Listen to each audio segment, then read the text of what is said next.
The only time I find myself really good at estimating is if I'm doing something that's not worth much. You know, like, hey, come do some work for us in a technology that's 10 years old that everybody's been using for a while and get it to do something that's trivial. Oh, sure, I can estimate that. But how often do companies need that? Usually they're like, hey, can you build this thing that integrates with a system we've never used before and also this other system and also come up with this custom pattern that'll integrate them together and meet our performance requirements. Oh, and make sure you have the estimate within, 10% level of error. It's like, are you freaking kidding me? Who can do that? I translate. When someone asks me to estimate something, they're asking me, hey, Scott, how much time is it going to take you to learn something that you haven't done before?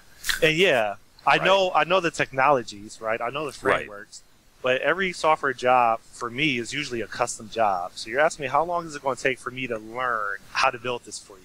Right. And it's just... Basically, my point is, like, can we just stop as an industry pretending that we're going to find some solution that gives us certainty? Can we just all agree that, like, software development, we have to do it differently?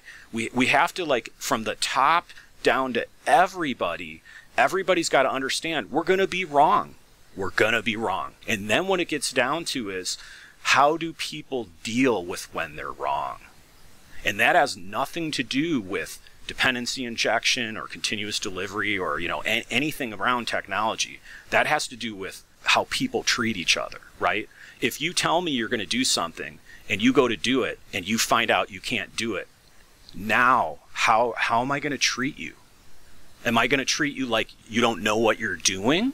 Or am I going to treat you like, hey, let's figure out the way around this together. This just happens. This is software development, And I mean, there are managers and leaders out there that get this. It's just this like tiny little percentage, right?